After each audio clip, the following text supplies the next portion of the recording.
Welcome to Basic Brewing Radio for Thursday, October 28th, 2010. I'm James Spencer. Here at Basic Brewing Radio, we're all about home brewing. With this week, alternative priming sugars. We talked to home brewer Drew Filkins to find out what he's been using to put the bubbles into his brew. If you're new to home brewing and would like to get into the hobby for the first time, check out our website, basicbrewing.com, where you can find archives of our audio and video podcasts and our DVDs to walk you through basic and more advanced brewing techniques.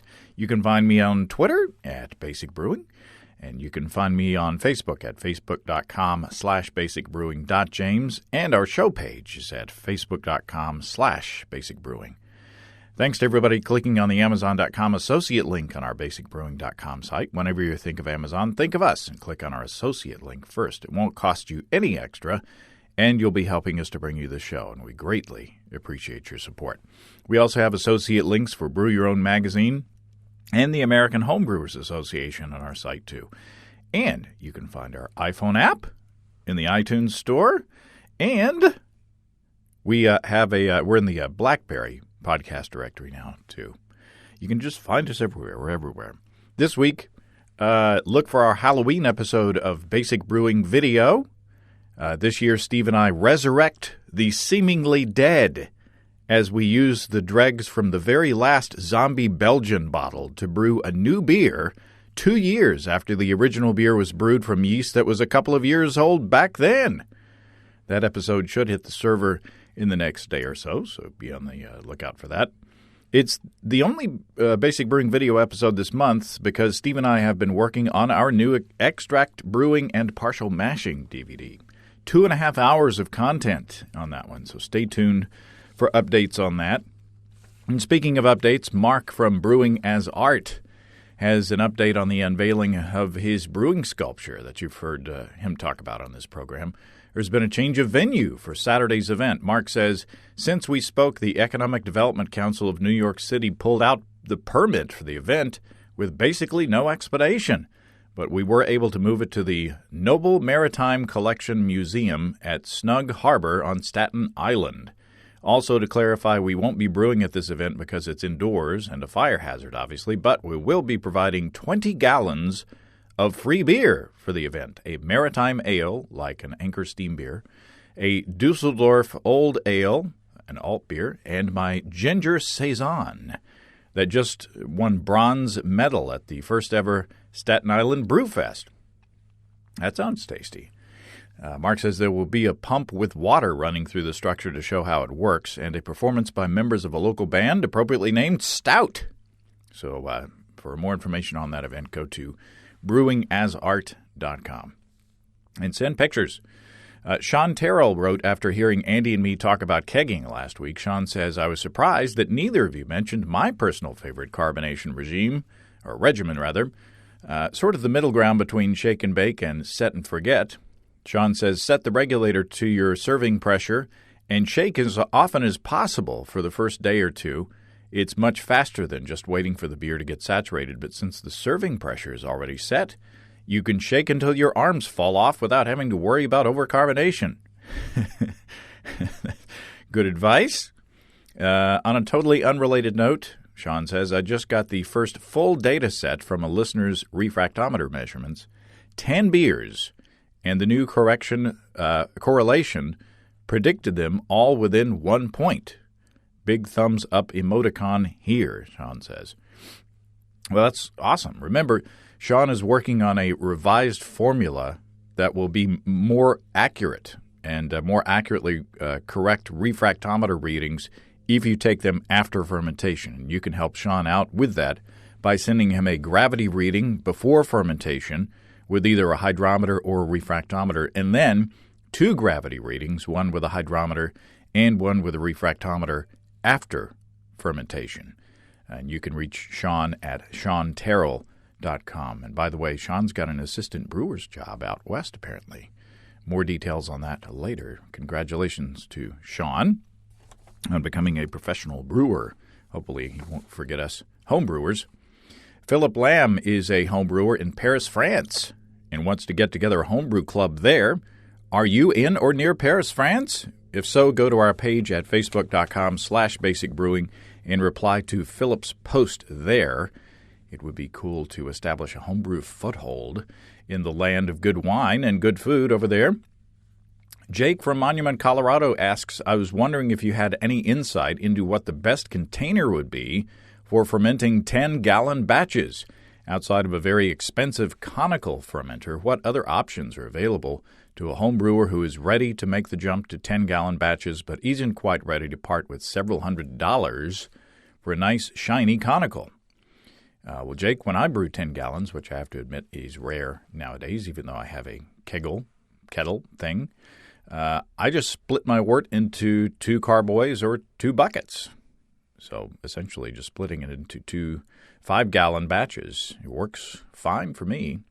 And, I could pitch different yeasts in each one to see how, each yeast attacks that wort.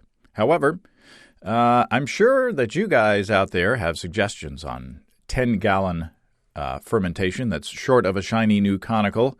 If so, drop me a line at james@basicbrewing.com or go to the contact page on basicbrewing.com. And don't forget to tell us where you're from. Now let's talk about priming our beer. We talked about using table sugar on this show, corn sugar, dry malt extract, honey. But what about other fermentables? Well, homebrewer Drew Filkins has been playing around with some other ingredients. Well, Drew Filkins, welcome to Basic Brewing Radio. Thanks for having me, James. We're here to talk about priming sugars and interesting priming sugars. But before we get into that, give us some background. Where are you and what do you do in real life? And give us some background on your brewing history. Well, I've been brewing for about 4 years. We live in northern Michigan, in Mansalona, Michigan. We're just down the street from Shorts Brewing Company. And I'm a pastor at a church. So, well, there you go. Yeah. So are your Shorts Brewing? That's the one with the blood orange beer and the key lime beer and the licorice and all that. Did they influence your choice of playing around with priming sugars, or is it just something in the water up in that area of the country? No, I think they definitely influence us. We're in there, and the interesting thing with Shorts, I don't know how it is with other brew pubs, but the brewers are around, and we get to chat with them, and we can talk to them about their beers, and we bring in bottles of our home brew and give them to them, and they taste them and talk back to us, and so we're definitely influenced by them. And so the crazier they've kind of gotten, sometimes the crazier we get with some of our own home brews. So definitely an influence there, and the show too. We got to plug you when I can. Oh, well, thank you. We may have an influence on your mental health. Yes. Well, so priming sugars. Let's as we often do. Let's start off with the basics. What are we talking about when we're talking about priming sugars? Well, if most people kind of maybe started like me, first beer I brewed was a brewer's best kit, and so everything's in there, including the 4 ounces of priming sugar. So usually it's just corn sugar, or some people use table sugar, but it's just a simple sugar, easy for the yeast to eat and create a little more alcohol, but more importantly, a little more carbonation to carbonate our beer in the bottle. Right. And so, that's how I started was, brewer's best kits, 4 ounces of priming sugar, and that's how I'd prime every time when it came time. And we can prime, I guess, theoretically with anything that has fermentable sugar in it. You can also use an amount of dry malt extract. Yep. And Steve Wilkes likes to use a half a cup of honey when he's priming. So there are priming sugar calculators out there that will help you determine what volume of carbonation that you want in your beer, and therefore help you figure out how much priming sugar to put in the beer before you bottle it, because it's very important that you put the right amount in there, right? Mm-hmm. Yes, very important. I have a few bottles right now that I'm a little scared of because I put a little too much honey in with them. Ah, And so Steve Wilkes is actually the one that kind of got me off this idea of just priming sugar. It was on the video podcast or whatever it was when he mentioned that he started using honey. We buy honey at our house in the 5-gallon buckets from a local beekeeper. And so as soon as he said, you didn't have to use corn sugar, that we could use honey, my mind just went wild. Because I really kind of figured after that point in time, if I can use honey, I can really just use any other thing that's mostly sugar inside of this. And so the first thing I actually tried was I made a beer I call a tequila IPA, and I use agave nectar in it. ah, In the boil, I put anywhere from 2 to 3 pounds of agave nectar right into the boil, let it ferment in. And so when I got done with that, we use agave nectar just like we use honey around our house. And so I just used a half cup of agave nectar, put it in some water, brought it to a boil, and put it in my bottling bucket and bottled them up, and they came out great. ah. I guess we have to emphasize that you want to make sure that you don't use too much priming sugar. You'll get bottle bombs, Yes. theoretically. Yes, absolutely. And for those of us who've had bottle bombs, you don't want them. Yeah. But what character does the agave nectar give to your beer? It actually gives a tequila flavor. Huh. Just those, just as you, kind of think of a little bit nicer tequila, kind of hits you on the front end. And then just kind of I use some citrusy hops in that. And so it kind of morphs into that and then just has kind of a dry finish. Ferments pretty well. So a little slower in fermentation. But other than that, it works really well. It's interesting. I'm wondering what kind of character just the agave nectar for priming by itself, without. Yeah. I mean, you've added a bunch in the fermentation process itself, but I'm just wondering if you had just an ordinary IPA or a pale ale or a porter or just. It seems like I can't think of anything but pale ales nowadays. But but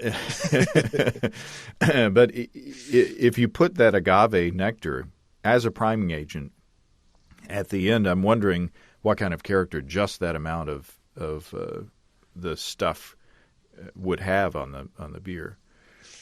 Yeah, I'm not really sure on that one. All the kind of different things I've tried, it's been if I use those priming sugars at the end or whatever I use as an odd priming sugar, I've usually used that throughout the brewing process too. So it's almost just for me, it's been just a continuation of something I've already been using heading on out to the end. Huh. So, but I mean, what Steve Wilkes said too was that one of the reasons he liked to use honey was that if you opened a bottle too early before it was truly carbonated and all the sugar had been eaten up, he liked the taste of his honey. And so if he liked the taste of his honey and he thought it'd be good in the beer, then when you open it early, all you're going to do is get a little bit extra of that honey or sweetness flavor. Yeah. And so that's kind of my thinking on the same thing too, is I like our agave nectar that we get and a lot of these other non-traditional ingredients that I've tried. And so those just kind of will add to the flavor. I don't think it'll be overwhelming if you just use it in priming. Because, I mean, you're looking at, a half a cup in 5 gallons. It's a lot of. Yeah, that's a very kind of nuanced amount. But, every little bit counts. And Steve likes, of course, he likes to put honey in his beers anyway, but he says he thinks, I believe, that the honey works faster than the corn sugar, although we've never done a side-by-side comparison. I don't know about that, but it'd be an interesting test to try. You've also played with another fermentable ingredient for priming as well. Yeah, I was on this kick of making just kind of weird IPAs, and so made a honey IPA and then primed that with honey, obviously, and then tequila IPA and did agave nectar, and then I decided to do a grapefruit IPA. And when I did that, I decided not to use like the rinds or peels like a lot of people do. I decided to actually use grapefruit juice. Mostly because we had it left over from a party. It was sitting around the house, this half gallon of grapefruit juice. And so I brewed up an IPA, and then I just took a half gallon of grapefruit juice and dumped it in the primary. And then when I went to dry hop, I added another half gallon of grapefruit juice.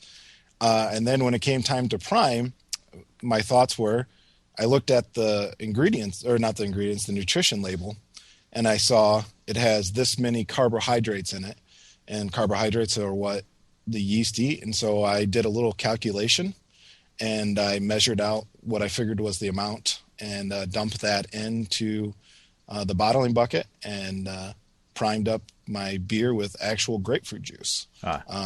2 weeks later, pop those things open. They're beautifully carbonated. One of the fastest carbonation beers I've ever had, or fastest carbonating beers I've ever had. And it was great. It was really, really citrusy. And like almost tart, like dry your cheeks out kind of tart. So a lot of fun. So that's how I did it. Yeah, we can get grapefruit character by dumping a lot of American hops, like Amarillo or Cascade in at the end of the boil. But this is kind of a way, if you like that grapefruit character, I guess, and you can't get access to those hops right away, you could cheat a little bit. Yeah. And it was nice. It was kind of a fun beer because a lot of people that aren't a big, hophead fan in my family and friends around, they seem to like this beer, even though it was pretty hoppy, but they like the citrusiness of the grapefruit juice in there. And so now grapefruit juice, you would think would be pretty acidic. Yeah. So that would have put me off trying it. And you said that you didn't think about that when you. No, I probably should have, but I didn't think about that. No. It's a good thing you didn't, because you wouldn't have known. Yeah. I just, I kind of tried it, and it seemed to work out. I mean, the calculations I did was, I figured 4 ounces of priming sugar was about 115 grams. And so then I looked at the side of the carton, and then an 8-ounce serving of the grapefruit juice that I had was about 22 grams of sugar / carbohydrates. And so basically came out that I needed about 5 and a little over 5 servings, or 41 ounces of this juice to carbonate. So I just dumped that in, measured it out in a fluid ounce container, and added it to the primary, and it seemed to work. Now, I'm afraid that metric folks may be on their own on this one. We're both metrically challenged, and we're looking at.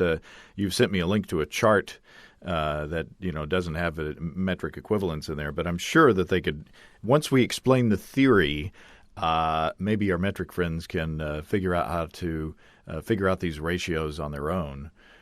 Well, I mean, the ratios are pretty simple. I mean, you're trying to get to 115 grams, and that is metric, obviously. But and so if you know your serving size and you know how many grams of sugar are in each serving size, basically you're just trying to add up. You're going to keep adding servings of whatever sugar you're using until you get to 115, and at that point you just stop, and you should have 115 new grams of carbohydrates or sugars in there for your yeast to eat and to carbonate your beer. Yeah, that's. I don't know that I would have thought of that. That's pretty smart. I'm not quite sure if that's it, but yeah. Appreciate it. Especially first thing in the morning here. I'm drinking my coffee, and the wheels are grinding a little slowly. I got to say.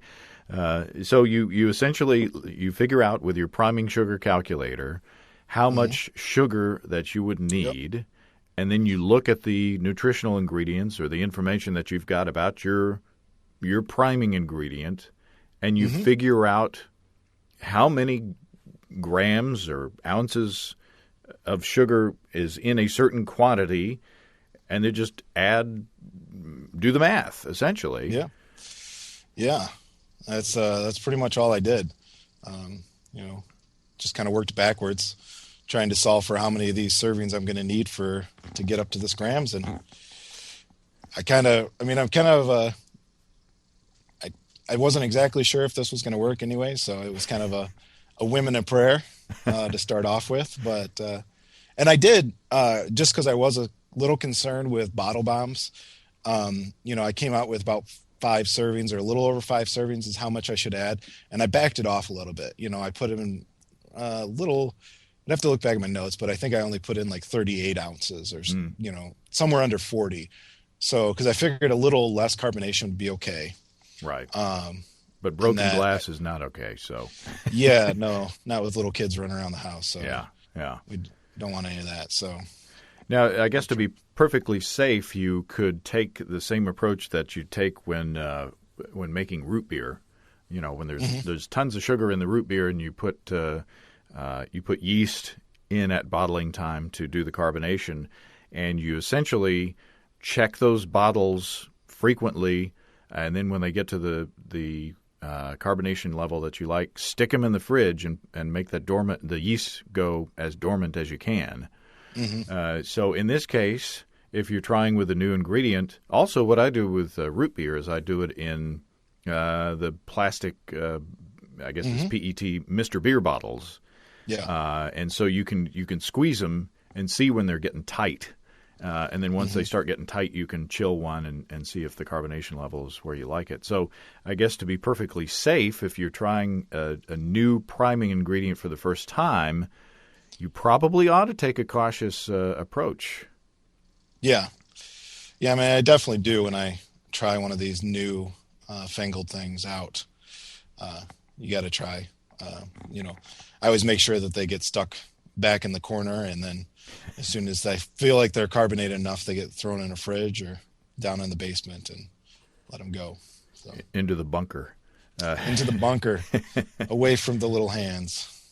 And one thing, the only time, I haven't mentioned this in a while, if I've ever mentioned, but the only time I've ever had bottle bombs, when I first started homebrewing, we had a very small laundry room, and there was a closet in the laundry room where I put my beers. That was where I was relegated. And so in the summertime with the dryer going, it got way hot in there. And one day when it was hot and the dryer was going, I discovered that some of my bottles had burst. So I quickly put them all on ice. So I don't know if it was an issue of simply over priming that batch and that was the time that it chose to burst, or if the heat actually has something to do with it. But like I say, better safe than sorry. Yeah, so, go ahead. I was going to say, I definitely think the heat allows the carbonation to come out more, because I have a stout that I did that ended up being it's a little more carbonated than I was hoping for, if I let it sit out for a minute and warm up, as soon as I pop that top off, it just starts foaming. But if I stick it in the freezer for 5-10 minutes before I open it, and then open it, it really allows me to pour it a lot nicer. So that's not a very scientific study, but well, more you can cold liquids hold more carbonation than warm liquids. So what other ingredients are you thinking about using? What's on your list?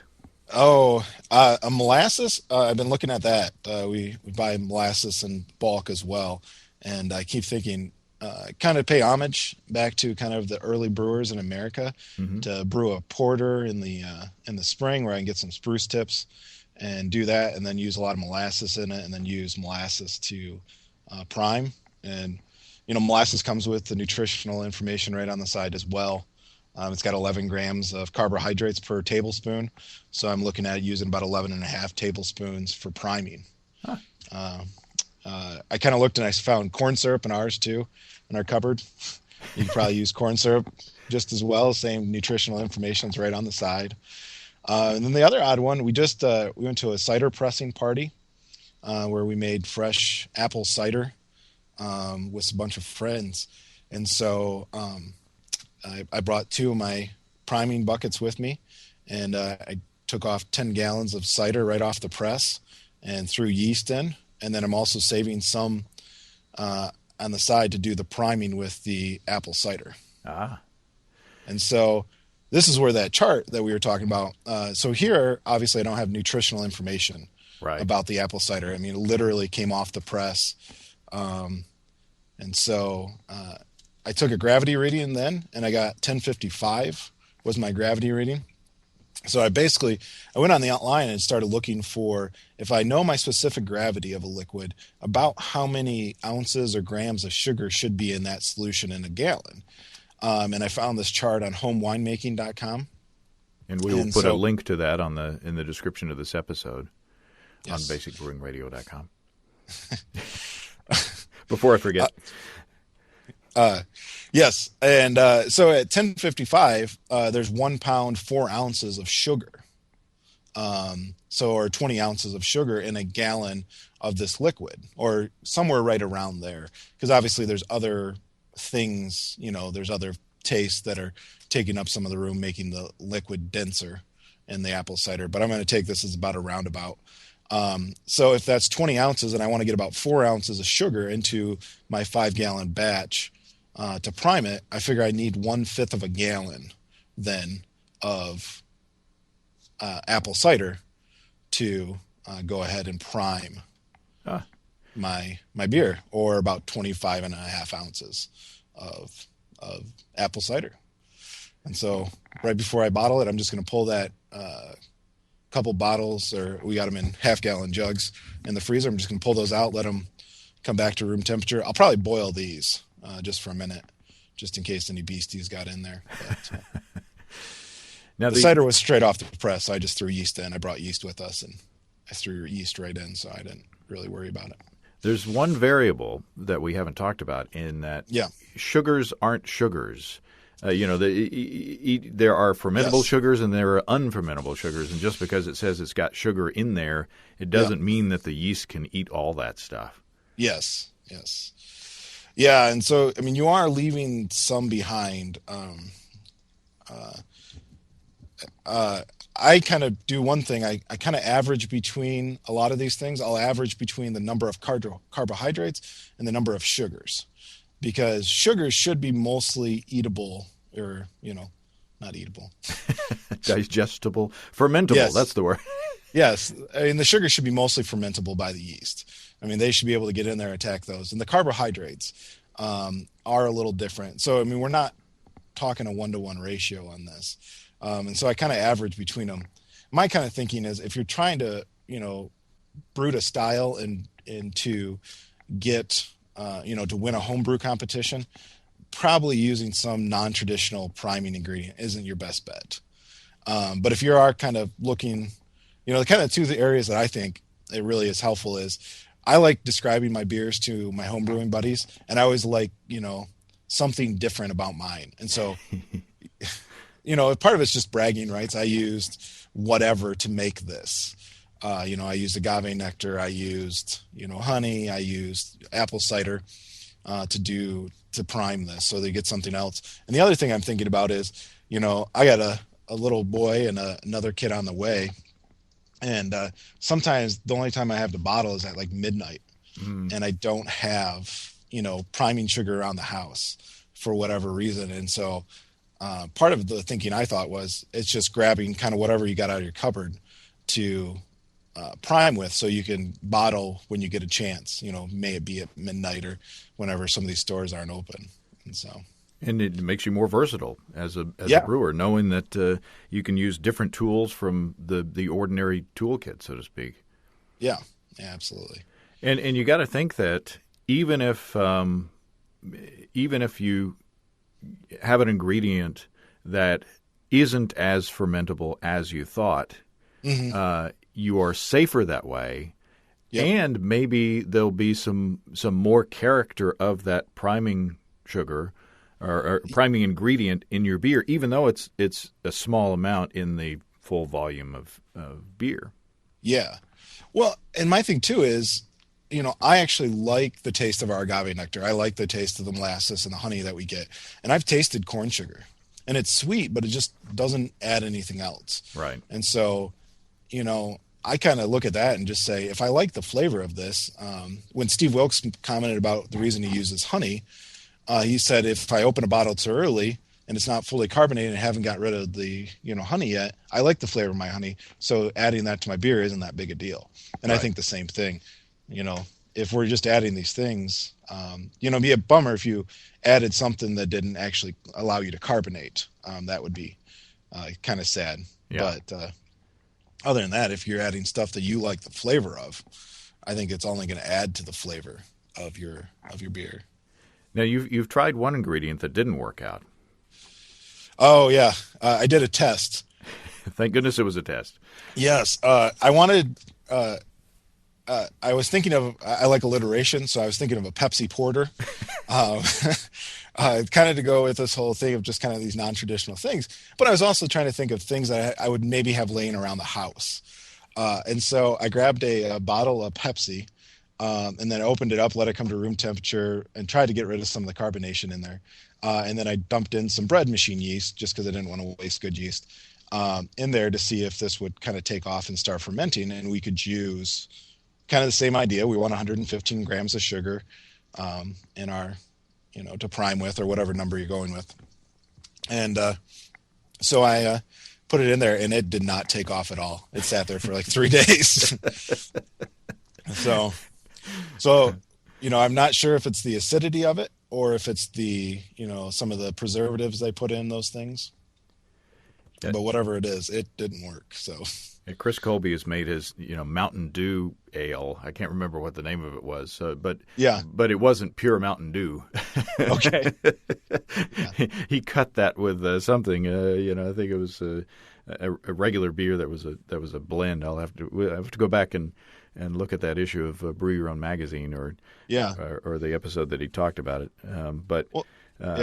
In grade school they used to tell us that soft drinks were evil, and so they would have us put a little bit of ground beef in Coca-Cola or Pepsi overnight, and in the morning it would be gone. So I don't know that that's a kind of a toxic environment for yeast to try to make their way in. Yeah. The only other thing I always want to warn people about if they're going to try, especially like juices or something like that, like I'm really looking into making a kind of a fruit wheat beer sometime. We got a lot of fruit this summer in our harvest, and I think I'm going to use that. I'm going to prime again with some kind of fruit juice that would be comparable to what's in there. But I always look to make sure that there's no preservatives in it. Organic. It can be pasteurized, but just not. There's no chemicals in there. My buddy was going to make some hard apple cider as well. He went to the store and bought 5 gallons of just apple cider, store brand or whatever, and it said all natural. And he got home, threw the 5 gallons in a bucket, threw the yeast on top, and it didn't do anything for a week. And we came back and looked, and there was a preservative in it that was keeping the yeast. And then he bought one of those super strain yeast things and threw that in there, and it's kind of taken off now, but it's really had to work hard. So yeah, they put those ingredients in there to stop that kind of thing. So yeah, they don't want their apple cider exploding on the grocery store shelves either. So it's a good idea. Look, if you're not using ingredients straight off the farm, look at the label and see how much sugar is in it, and see if there's any preservatives in there that are designed to inhibit the activity of yeast and other things. Or do a test, a small batch test, or just try to, like you did with the soft drink, try to get it to ferment in a small batch. Yeah. Small amount. Yeah. Speaking of small batches, that's the other one that I think would be an interesting way of trying to prime, would be just using grains and making a small batch.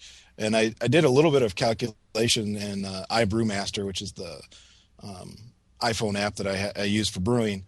And what I came out with was, if you use 7, with the efficiency that I get when I do kind of brew in the bag, if you use 7 ounces pale malt or US 2-row, you'll come out with a solution of 1047 or somewhere right around there. And that seems to be, when I put in 4 ounces of just corn sugar, it comes out to the same number for original gravity and the same batch size and all that. And so I kind of figure if that'd be the other way to doing it. If you're kind of, stuck at home, you don't have any malt extract, you don't have any sugar around, or you just want to use grain again, you could steep, crush 7 ounces of grains and steep those, and then, and 1 quart of water, which is a pretty decent liquor to grist ratio, I think. It'd be just about, it'd be 2 to 1. Mm-hmm. 2 quarts to a gallon. Oh, yeah. Or I'm sorry, two quarts to a pound. Oh, yeah. Again, more coffee. Yes. And so I think that's another one that I want to try. It's obviously more time consuming at that point in time. Easy, it'd be quicker just to use some kind of sugar that you could boil quickly and a little bit of water. But I think making an all grain beer that's truly all grain. Yeah. Well, that's I believe that's krausening. I think taking usually what you do is you take a portion of wort from your original batch and set it back, and then when it's time to prime, you prime with that, and therefore if you're trying to adhere to the Reinheitsgebot, priming sugar is not allowed. So you prime with wort. So I mean, it does. If you're making a very small batch of beer for priming, it is more work because you do have to go through. You would want to boil. To go through the all grain processes that have to happen during the boil. But our friend Casey Letellier has made a few small, all grain batches in a coffee French press coffee maker, and to use as starters. So I mean, fermentables are fermentables, and no matter where you use them in the process, it'd be a fun thing to try. Mm-hmm. Yeah, that I do have a French press. That intrigues me now, even more. And I've made little batches of wort, and French press is also great for trying out steeping grains. You steep if you're just trying to see what character a certain specialty grain brings to your beer. You steep a bit of it in a French press coffee maker, press it out, pour it off, and taste it that way. Yet another thing that you can use for brewing. Can I brew with that? Yeah. So what else do we need to remember? What else do we need to think about if we're thinking of non-traditional priming ingredients? I think we've covered most of them. I think if you just do some simple calculations to figure out, if you got nutrition facts, you can pretty much use anything that has mostly sugar inside of it. And so I think if you do that, I always say watch out for preservatives. Maybe if they get diluted inside of a larger volume, where maybe Pepsi might actually work if it's diluted throughout 5 gallons rather than just me pitching yeast right into the Pepsi bottle. That's a good point. That might work. I'm not sure I'm at this point willing to risk 5 gallons of beer for the for the experiment. Might have to try a small batch and add some in and see what happens there. But I would watch out for preservatives, just because you don't want those, and I think they might cause more strain to the yeast too if they got to fight through trying to stay alive and eat your sugar. Yeah, that might cause some other off flavors. And I just say have fun with it. I think the sky's kind of the limit with using different stuff for priming sugars. I can't wait to hear what your listeners come up with for other things besides the stuff we've mentioned. Yeah, because there's got to be. I'm sure they're out there. They're at their keyboards right now sending an email, I hope. Yes. So that we can mention it on next week's show. Yeah. Well, awesome, Drew. This has been fun. And I appreciate your talking to me so early in the morning, and I hope that I was able to make sense and sound coherent. I guess we'll figure out when I edit, right? Yeah, absolutely. Well, keep me posted on stuff that you try as well, and I'll pass that along. Oh, I will, James. Thanks, Drew. Thank you. Have a good day. Well, thanks again to Drew. Take a look for the link to the chart that Drew mentioned in the description of this episode on basicbrewingradio.com, and shoot me an email to let me know what offbeat priming sugars that you've used and how did they work out. As usual, if you're trying new techniques in priming your beers in the bottle, be careful and be sure that you check out the bottles frequently after you prime to make sure that you don't over prime and create bottle bombs. If you have brewing questions, show suggestions, or just want to say howdy, write to james@basicbrewing.com, or just fill out the contact form on basicbrewing.com, and please don't forget to tell us where you're from. You can check out our homebrewing DVDs, Introduction to Extract Home Brewing, Stepping into All Grain, Low-Tech Lagering and Decoction Mashing, and Introduction to Wine Kits on our site. We've got combo deals to save you a couple of bucks if you want to buy more than one DVD at a time, and we got shirts in the store too, which are still going out the door. You can see a listing of the fine folks across the country who sell our DVDs on basicbrewing.com. And if there isn't a vendor in your area, you can order them online in our online shop at basicbrewingshop.com. Thanks to everybody who's continued to click on our Amazon.com link. We appreciate the support there. Our featured products this week that were purchased through the link are Furminator Deluxe De-Shedding Tool with Fur Ejector Medium, and GoFit Ultimate 4-Foot X Heavy Resistance Ultimate Power Tube with Core Performance DVD. Thanks again, everybody. And remember, I can't tell who bought what, so no worries there. Just click on the Amazon.com logo on our site the next time you feel like Amazon shopping. We appreciate your support.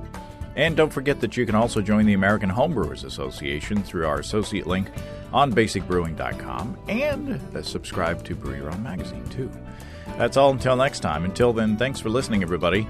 I'm James Spencer. Production help for Basic Brewing Radio, and our website is provided by our buddy Kelly Dodson. Basic Brewing Radio is a production of Active Voicing. We'll talk to you next time, everybody.